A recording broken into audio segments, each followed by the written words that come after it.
All right, another day, another dollar. We're here with you, and we're going to go through all of the news of the day. I want to talk at length about all-female Lord of the Flies because I think this is one of the stupidest things I have ever heard that does not work in any sense.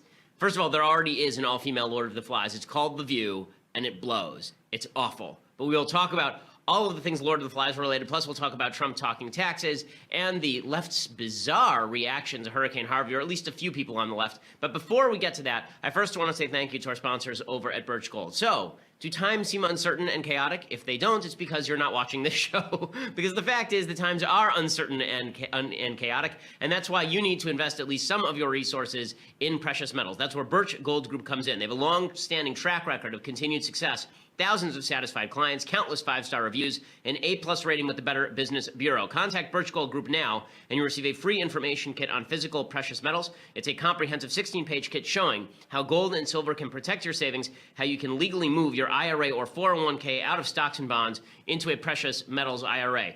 This is not saying you should take all of your money out of stocks and out of bonds, but it is saying you should at least have some of your money in something that has never been worth zero and will always have value. That, of course, is precious metals. Go to birchgold.com/Ben. That's birchgold.com/Ben. You get that comprehensive 16-page kit. Plus, that lets them know that we sent you. birchgold.com/Ben. They're the folks I trust to invest in precious metals. Okay, so I'm really eager to talk about this all-female Lord of the Flies thing and why it's so stupid, so I really want to get to that. But before I get to that, I first want to talk about this cartoon that came out in Politico. If you want to know why there is a cultural divide in this country, it's because even the things that ought to bring us together can still be used to tear us apart. Okay, here is a cartoon that came out yesterday from Politico. The author, the creator of this atrocity, his name is Matt Worker, I believe, and if you can't see it, what it shows is a helicopter with the U.S. logo on it, trying to rescue a guy. The guy is obviously supposed to be a Texan, right? And he is sitting there in a shirt that is a Confederate flag and a cowboy hat and boots. For some reason, his jeans are tucked into his boots. I've never met a Texan who actually tucks his jeans into his boots. But in any case, he's there in a basket, and next to him is a flag that says, "Don't tread on me," as he's being picked up from the waters. And then the guy is shouting, "Angels sent by God." And then there's a house next to him, and the water is up to the roof of the house. And on top, there is a sign that says secede, like Texas secede. And then a little girl on top of the roof, and a rescuer who is trying to put a life jacket on the little girl, and it says, actually Coast Guard sent by the government. So not angels sent by God, Coast Guard sent by the government. There are so many things wrong with this idiotic comic that it's almost impossible to hit them all. Number one, let's begin with the caricature of religious people, this angel sent by God routine. Okay, this is so intensely stupid, I can't even tell you. The reason this is so intensely stupid is because religious people don't actually believe that angels are going to save them from the water. They believe that human beings can sometimes act as instruments of God's will in saving them. Okay, there's a very famous religious joke. Every religious person knows this joke, but for those who are not religious in the audience, this is something religious people tell. This is a religious person joke, okay? Here's the joke. Isn't that good? But here's the joke. Okay, the joke is there's a flood, and there's a guy who's trapped in the flood. And so he prays to God, and he says, "God, please send me help." And next thing he knows, a car drives up and says, "Hop in, dude. It's time to get out of here." And he says, "Listen, I've talked to God. God is going to send me help." So the car drives away. Next thing that happens, a boat comes up. And the guy in the boat says, "Jump in." And the religious guy says, No, I've prayed to God. God will help me." So the boat motors away. And here comes a helicopter. And the helicopter comes and says to the religious guy, "Dude, jump in," lowers the rope to him. He says, No, God is going to save me. So naturally, he drowns. And then he goes up to heaven, and he says to God, "Hey, I prayed. Where were you?" And God says, "I sent you a boat. I sent you a car, a boat, and a helicopter." What do you mean, where was I?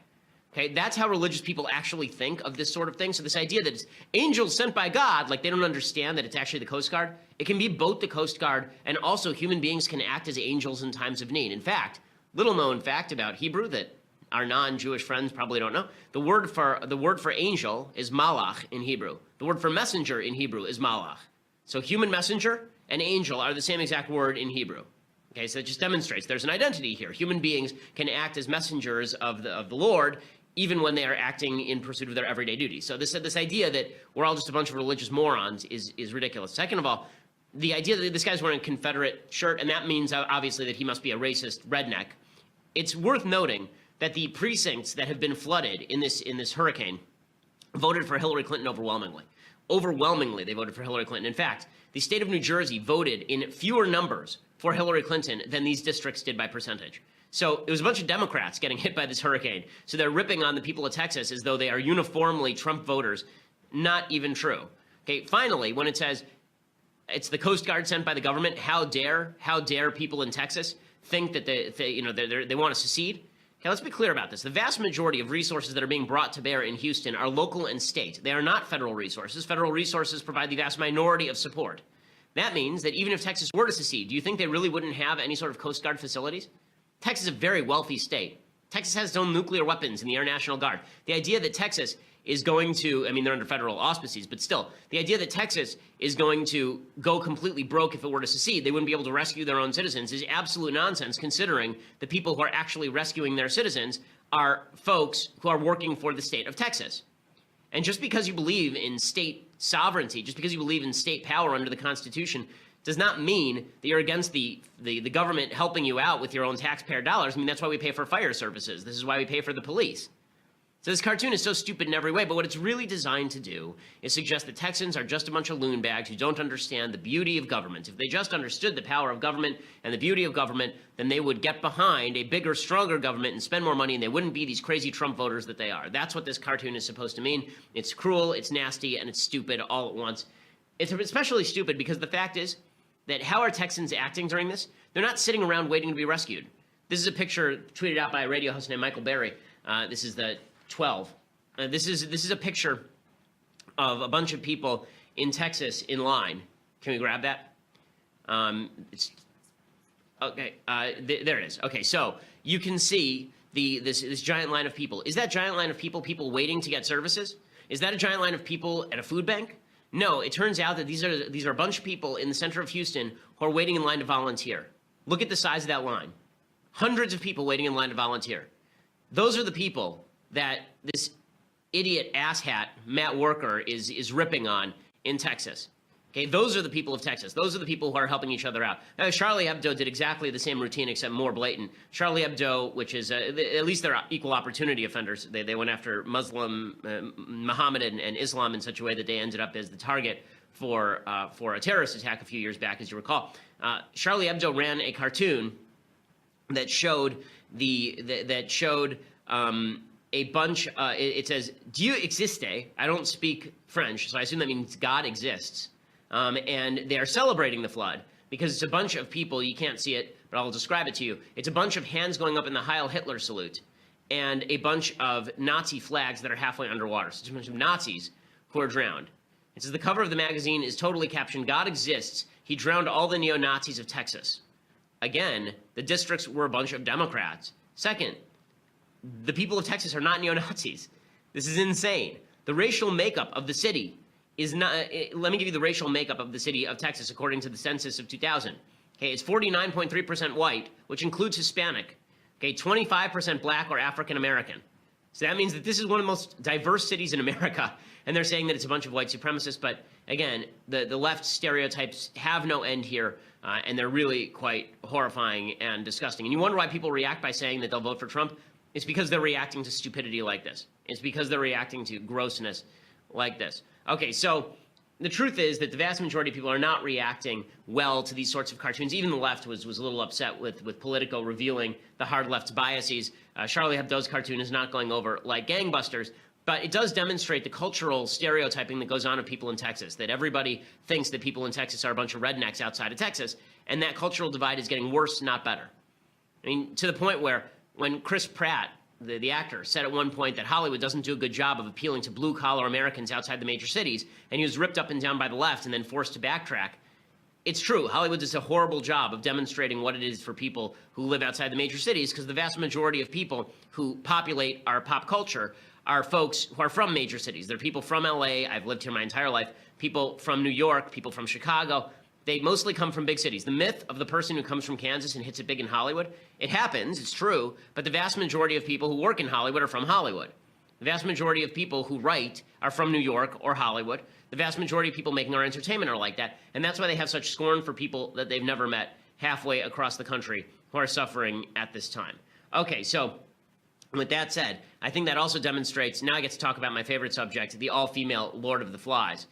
Before I talk about all-female Lord of the Flies, however, I want to say thank you to our sponsors over at Upside.com. So if you are traveling and you need a ticket fast and you're traveling for business and you want to save a lot of money, the best way to do it is Upside.com. You can look for the exact flights that you need, plus big names hotels you want to stay at. You can buy them separately or you can bundle them together. You can even add a ride. When you bundle, you save more money. But not only do you save more money, you also get a gift card to Amazon.com. So the way that it works is that you register over at Upside.com, and then when you register at Upside.com, you end up saving a bunch of money, and there's on your account, the Amazon gift card will pop up. They have expert navigators who are always available 24/7 through phone, chat, social, and email to help at any time. They have concierge-level service, second to none. It's not like one of these other websites where you go there, you buy the ticket, and you never hear from the people again, and you can't find anybody when you need to, and you're totally screwed if something goes wrong. Upside.com gives you the VIP treatment while you're still paying the low prices. Again, you save the money, your company saves the money when you buy the tickets, and then on your account pops up the Amazon gift card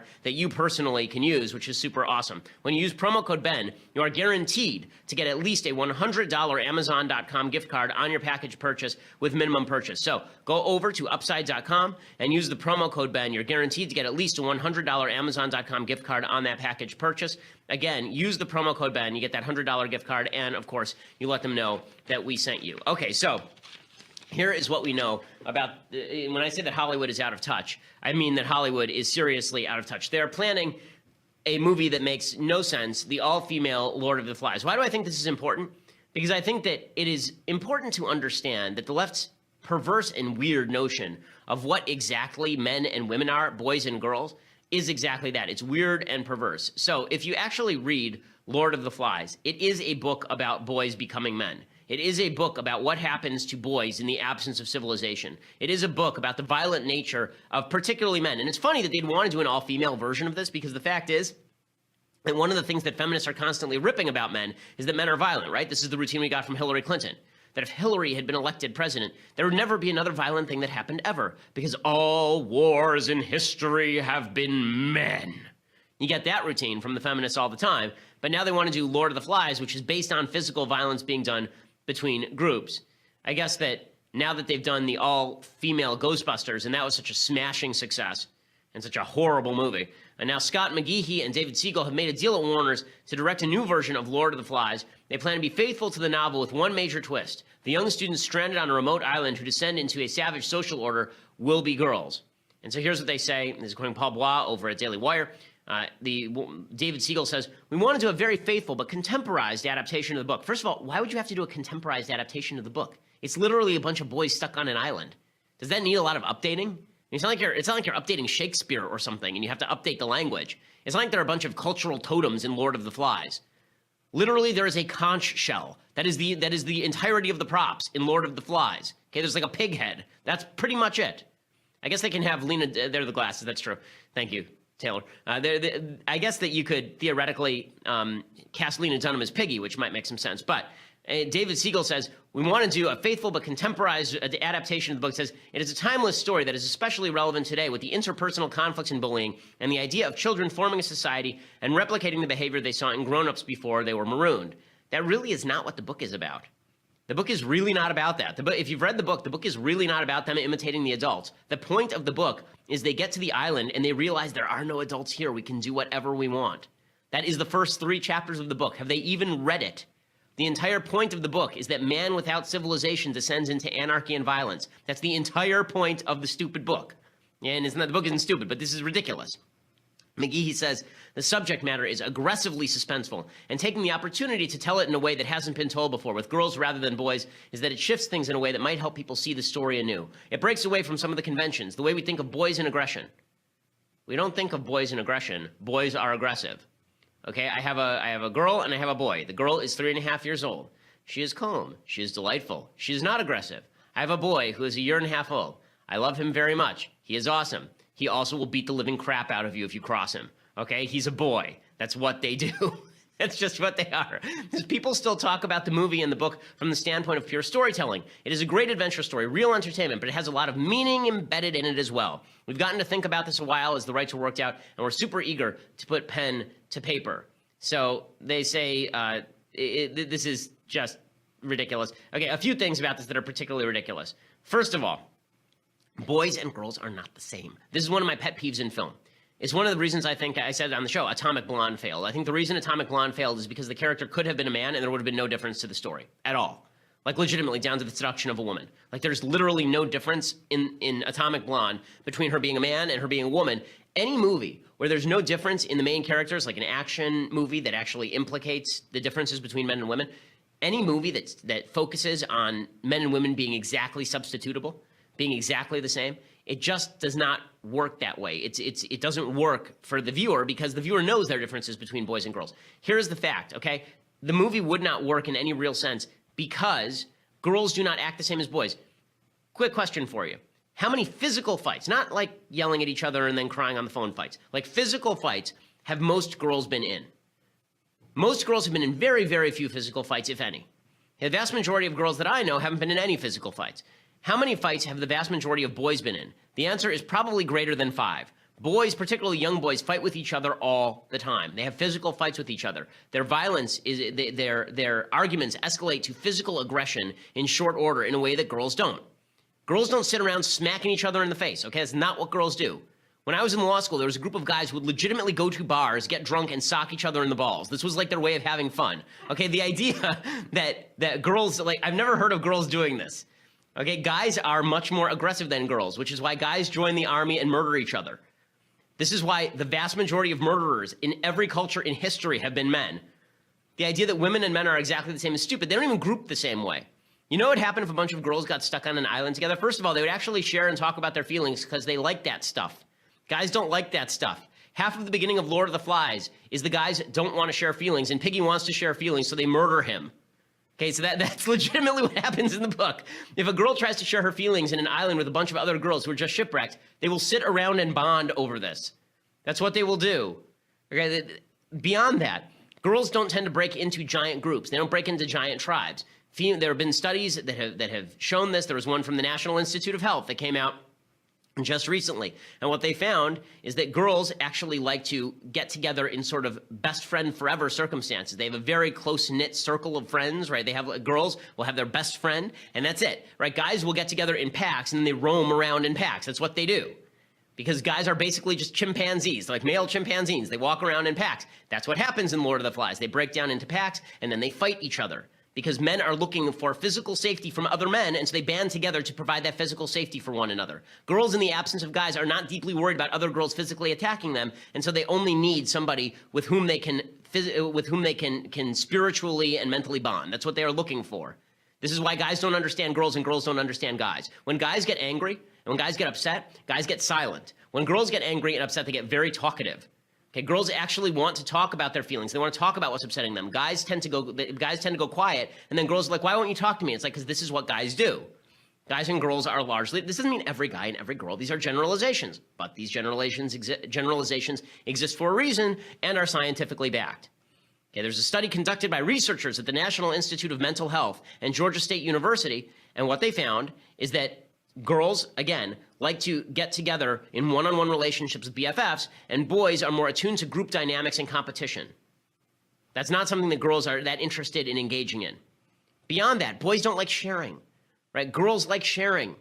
Okay, this is according to the APA, the American Psychological Association. Quote, research has long shown that boys are less likely to disclose thoughts and feelings with one another than girls are. Popular psychology had posited that boys' reticence to talk about feelings was a fear of being embarrassed or ridiculed by peers. But new research in press at child development suggests differently. Rather than feeling embarrassed, it finds, boys perceive that sharing is simply a waste of time. Yes, this is correct. This is what men think. When people want to share feelings, we're like, shut up. No one cares. Okay, when girls want to share feelings, they think sharing feelings makes social bonds stronger.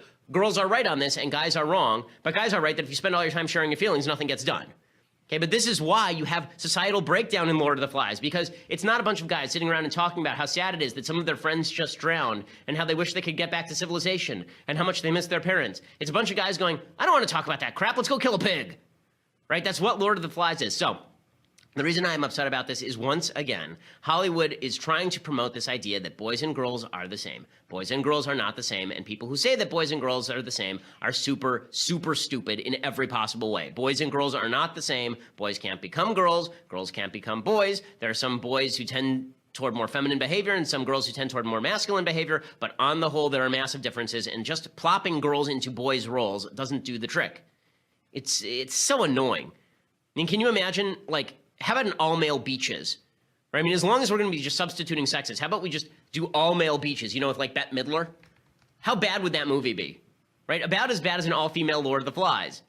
Like, do you really want a movie that has in it Bette Midler and Barbara Hershey and Mayim Bialik, and then instead you have, like, Arnold Schwarzenegger and Sly Stallone?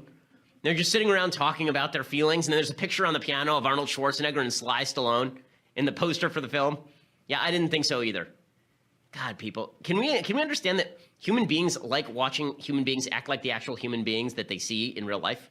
They don't want women who act like men. It's one. It does not say women can't be action stars, right? If you watch Aliens, then you see Ripley, right? You see Sigourney Weaver picking up the mantle of what could be a male action part, but the whole point is because everyone else is dead and there's no one there to save her, right? She has to fulfill that role. This happens in real life too, and that's why it rings true. Linda Hamilton in Terminator 2, she's also forced into the circumstance. Like the transition between Linda Hamilton in Terminator 1 and Linda Hamilton in Terminator 2 is really fascinating. In Terminator 1, she's a very feminine character who's being protected by this guy who has come to protect her unborn child, right? Protect her from being murdered. And so she's a very feminine character. In Terminator 2, there's no one there to protect her, and so she has to step up and do it herself. That's not the same thing as saying that Linda Hamilton in Terminator 2 should have been Linda Hamilton in Terminator 1 and told the guy who came back from the future to go screw himself, she can protect herself. That'd be a dumb movie. No one would watch that movie because it'd be stupid. Okay. Meanwhile, on a less light note, President Trump traveled to Missouri yesterday to talk about taxes. I want to talk about that. But first, you have to go over and subscribe. For $9.99 a month, you get this podcast live, this magical, unbelievable, indescribable podcast live.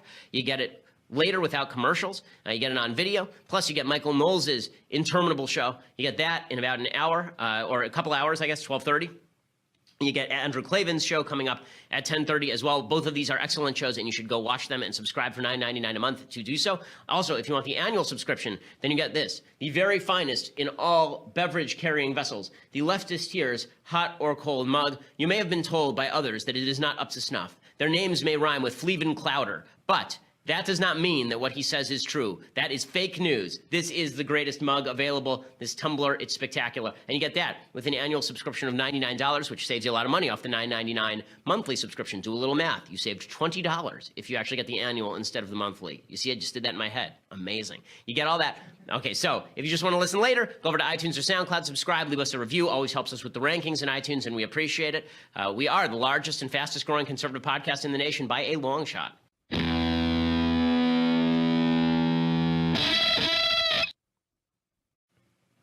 Okay, so President Trump was on the campaign trail yesterday. I mean, that's basically what it was. He went over to Missouri and he gave a speech about taxes. Now, a lot of people on the left were very upset about this notion that that Trump was talking taxes in the middle of the hurricane.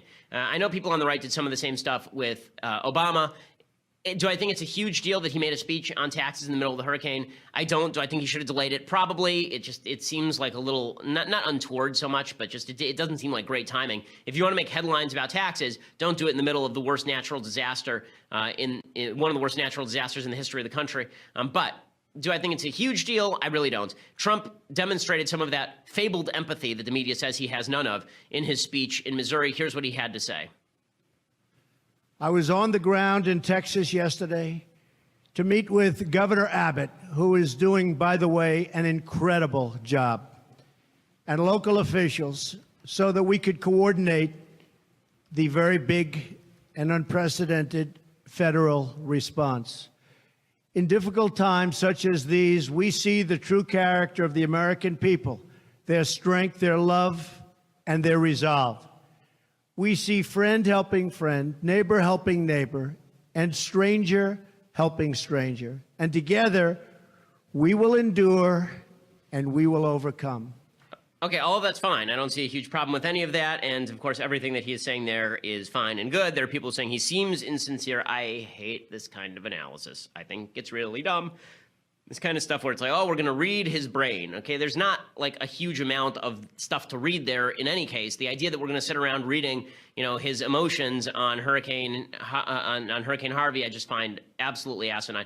Okay, and then he gets into the real tax reform talk. And I'm going to explain what I think is right and what is wrong here. He says that this is the opportunity to deliver real tax reform, and he's committed to working on it. So this is our once-in-a-generation opportunity to deliver real tax reform for everyday, hardworking Americans.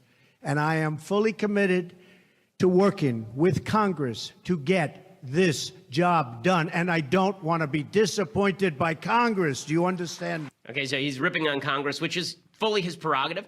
I think that it's actually not a bad thing for him to be ripping on Congress. McConnell and Ryan didn't get the job done on health care, but once again, what you're going to see is that Trump is running into some serious problems here because he doesn't know specifics and he doesn't care about specifics. Just as with healthcare, he seems to be laying out these broad guidelines and then suggesting that Ryan and McConnell have to hash them out themselves. They've proved themselves incompetent at that. That means that Trump actually has to get his hands dirty.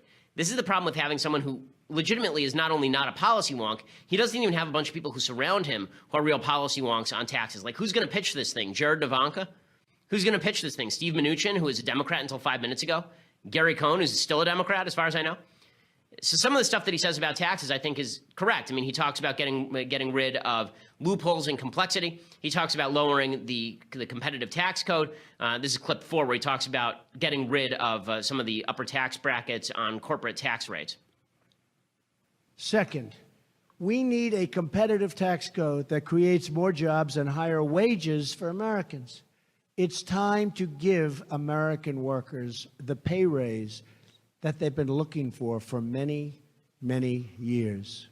Okay, so again, that's about right. I mean, everything he's saying there is correct. We do have some of the highest business rates among developed nations. It's the average business tax rate has fallen, as Trump says, from 45 to 24% in developed nations, and we are at 35%.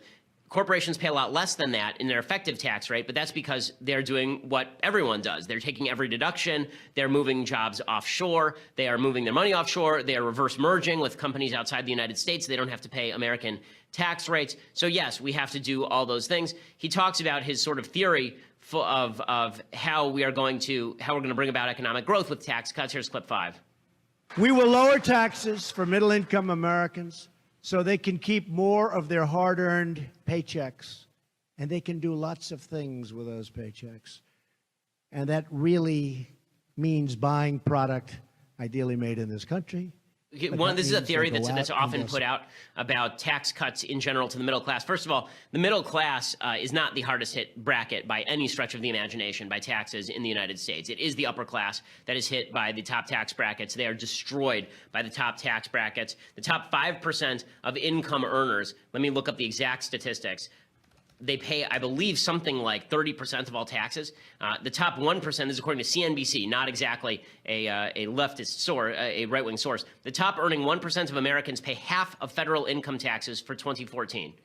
Okay, that's a pretty astonishing statistic. They will pay 45.7% of all individual income taxes in 2014. That is up from 43% in 2013 and 40% in 2012. The bottom 80% of Americans are expected to pay only 15% of all federal income tax. So the idea that it's the middle class tax cut that boosts the economy is not true. What boosts the economy is people who have money to invest in the creation of new products and services, actually doing that and creating jobs.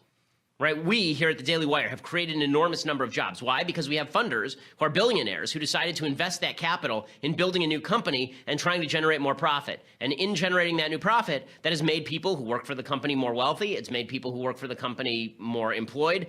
All of this is how economics actually works. No one has ever worked for a poor person. It doesn't work that way. You don't get hired by a poor person. Even middle-class people, it's good that they should have more money in their pocket that they earned, just as a moral principle. But the way that economics really moves forward, the reason you have better products and services for the same dollars you used to spend on an iPhone 3, you're now spending on an iPhone 7, is because there are people at the top who are actually directing those funds toward investment, not just directing those funds toward the buying of things, right? There's actually a Keynesian view that Trump is espousing there of taxes.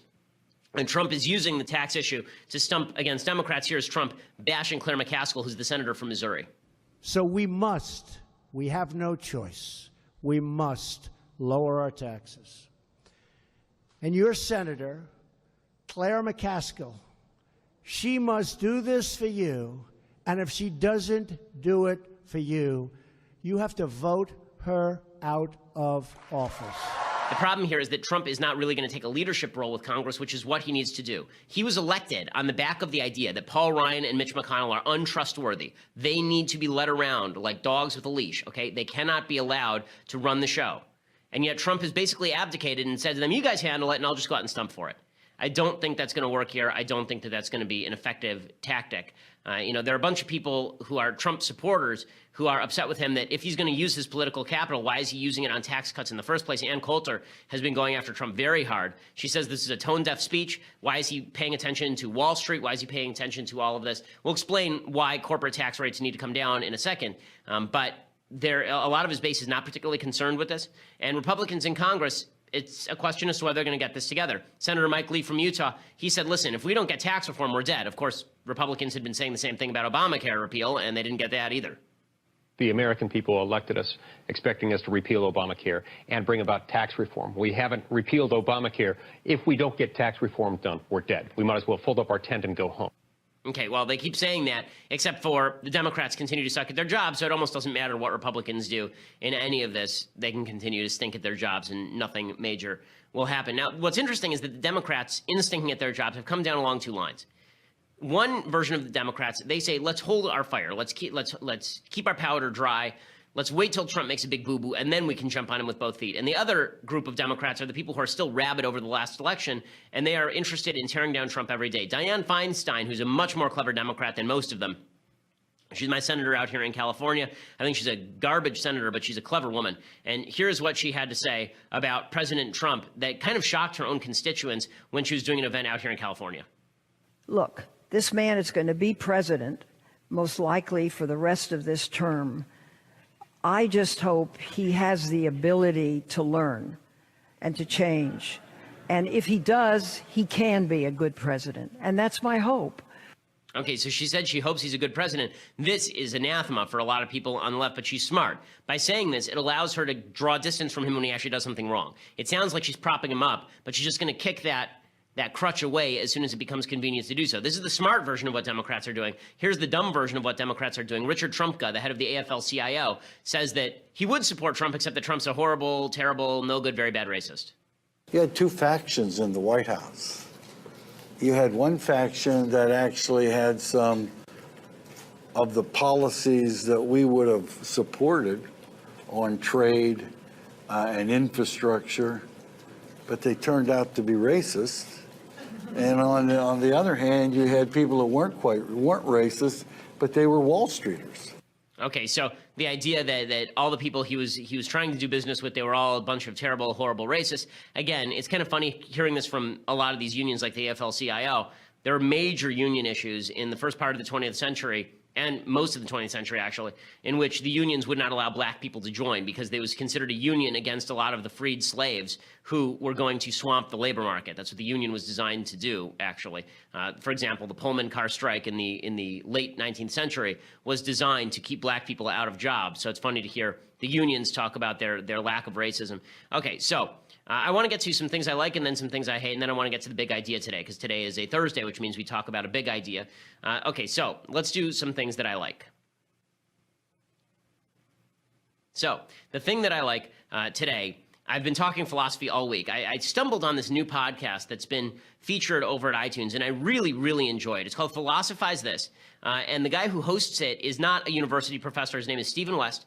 He is a guy who really knows how to bring the philosophers sort of down to root level. You don't have to have a PhD in order to listen to this podcast and understand it. He goes through all of the major philosophers, discusses their major views in a really user-friendly way. I really enjoy this podcast. I think that it's really terrific. I actually reached out to him, and it was kind of funny. I reached out to him just to tell him I enjoyed his work. I do this a lot with folks whose work I enjoy. And he actually wrote back and said, I listen to your show too. I'm a big fan. So thanks, Stephen. I appreciate it. Go give it a listen. It's a really good education. And if you look at the episodes, then you will see that he goes through everything from Marx. Right now he's doing the Frankfurt School, actually. So that's pretty fascinating. He's talked about Ayn Rand. He's talked about Sartre. He's talked about Aristotle. He goes all the way back to the beginnings of Western history. He goes into into Eastern philosophy. He talks about Heidegger. I mean, it's really eclectic, and he's done a really good job, I think, popularizing what are some pretty abstruse philosophies. As I said yesterday about reading some of these philosophers in their original language, or at least translations, is that most of them are really crappy writers. A lot of them really don't know how to write very well at all. And so sometimes you're better off hearing a good summary from somebody who's read them and understands them, and that's what this podcast is. Highly recommended. Philosophize this. Okay, other things that I like. So as you recall, there was a white supremacist neo-Nazi guy named Christopher Cantwell. You remember him. We talked about him after the Charlottesville attacks. There was tape of him talking to this reporter from Vice with enormous glasses, in which Christopher Cantwell described his point of view on life. I'm here to spread ideas, talk, in the hopes that somebody more capable will come along and do that. Somebody like Donald Trump, who does not give his daughter to a Jew. So Donald Trump, but like more racist. A lot more racist than Donald Trump. I don't think that you could feel about race the way I do and watch that Kushner walk around with that beautiful girl. We're here obeying the law. We're doing everything that we're supposed to do, trying to express opinions. And the criminals are over there getting their way. And that is a foundational problem with our society. And whatever you think of my opinions, that's going to be something that puts you in danger. Yeah, and that is because this city is run by Jewish communists and criminals. That's exactly what it is. So you're the true nonviolent protesters. Okay, I'm so not even saying we're not nice guy, really just a charming fellow. So yesterday he did an interview with the Daily Beast, and here's what he said. When I come down here for a permitted demonstration championed by the ACLU, where the police are supposed to be clearing our enemies for our path, and then I find myself involved in a riot facing 20 years in prison, I got emotional, shockingly enough. 1 minute I'm an effing white supremacist terrorist, and the next minute I'm an effing crybaby. I'm a GD human being. So the reason that I put this in things I like rather than things I hate is because I think there is something to this. When I say there's something to this, I don't mean that he's a victim. I mean that bad people are human beings. We have a tendency as human beings to take people who we think are absolute crap human beings and say, that's a monster. That person's a monster. You notice on the show, I never call people monsters. The reason I don't call people monsters is because monsters don't exist. Okay, there are evil people, but they're still people. And the reason that's an important distinction is because we should all recognize that deep down in the cockles of our little hearts, we all have the capacity for evil, which is why we have to constantly be examining ourselves. Are we doing things because we think that they are actually forwarding good purposes? Are we treating people as means rather than ends? Are we looking at the world in the most rational possible way? Or are we attempting to just justify our own nasty biases about other people in order to justify the actions that we take? Right? We all have the capacity. I mean, it's sad to say this, but we all have the capacity to become somebody like Christopher Cantwell. One of the things that drives me absolutely up a wall is whenever people discuss the Nazi period, they suggest they treat it as though it was like a collective psychosis just came over Germans. Like they were just sitting there one day and then boom, a miasma of insanity hit the German people and they were all Nazis murdering Jews. That's not how evil works. Okay, it didn't work that way in the Soviet Union. It didn't work that way in Germany. There are a lot of people who you would consider very good who went along with Hitler because they thought they were doing the right thing for their country. There are a lot of very good people who went along with the Confederacy because they thought that they were doing the right thing, and it turned out they were believing something really evil in order to justify their own behavior.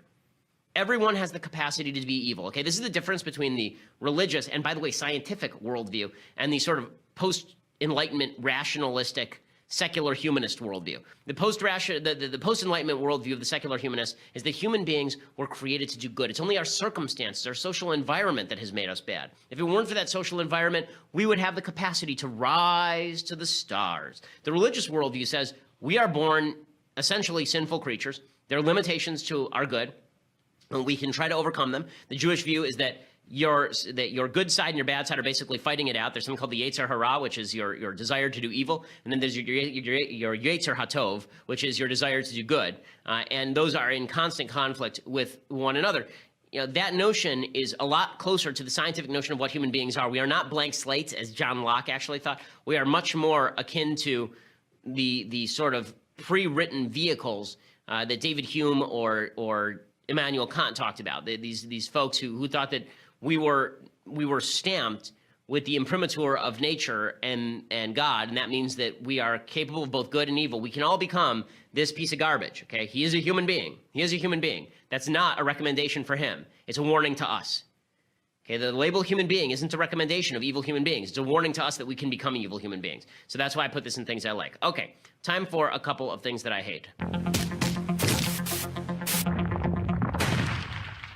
So Michael Eric Dyson, who I believe is a professor over at Georgetown, he was giving a speech yesterday, and once again, he's trotting out this same nonsense they say about Mitt Romney, that if Donald Trump doesn't like you, it's just because you're black. So he suggests that Donald Trump doesn't like Barack Obama, not because he disagreed with Barack Obama or thought he was a bad president, but because he hated the fact that a black man was in charge.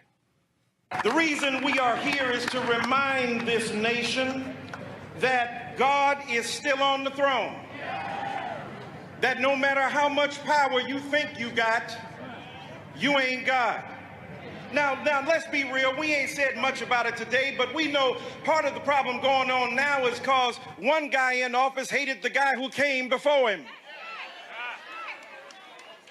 You just mad a Negro was in charge. The anti-blackness that we see manifest with lethal ferocity and troubling reality is mirrored in the fact that ye just hate the fact that a black man was in charge. Smarter than you. I'm so tired of this nonsense. Maybe Trump just didn't like Obama because he didn't like Obama and he doesn't like lots of people. This attempt by the left to paint everything as racist, including the things that Republicans hate. Everything Republicans hate is because of racism. It has its natural outcome in cartoons like that idiotic cartoon that you saw at Politico or the one from Charlie Hebdo. If you disagree with Michael Eric Dyson, it's because you must not like having a black guy in charge, not because you thought Obama was a crappy president. Okay, I want to get right to the big ideas before we run out of time here. So I want to talk about taxes and why it is imperative to lower taxes. Okay, so this is something called the Laffer curve. This is a very famous thing. I'm going to explain to you what this means. Okay, basically the Laffer curve, which is something that an economist named Art Laffer basically drew up on the back of a napkin to show to the Reagan administration, and this became sort of their guiding policy. What he said is, if you are, there's tax rates, 0 to 100%, and then there's tax revenue, how much the government takes in. If you go to 0%, the government takes in $0, right? Because if you take 0% of anybody's income, the government has no money. If you take 100% of everybody's income, the government also has $0 because people just stop producing. Why would you produce for a government that's just going to take your money anyway without compulsion? That's what the Laffer curve shows. So he says is there's some point in the middle of that curve where you reach maximum possible tax revenue brought into the government. And what you see is that historically speaking, every time taxes are dramatically decreased, income to the government, revenue to the government goes up. So when tax rates were slashed dramatically during the 1920s, dropping from over 70% to less than 25%, personal income tax revenues increased substantially. Revenues rose from $719 million in 1921 to $1.164 billion in 1928, an increase of 61%. In the 60s, same thing. John F. Kennedy lowered tax rate reductions, moved the top tax rate down from 90% to 70%. Tax revenues climbed from $94 billion in 1961 to $153 billion in 1968, an increase of 62%. Still 33% increase after adjusting for inflation. Under the Reagan tax cuts, the tax revenues received by the government rose from $517 billion to $909 billion in 1988.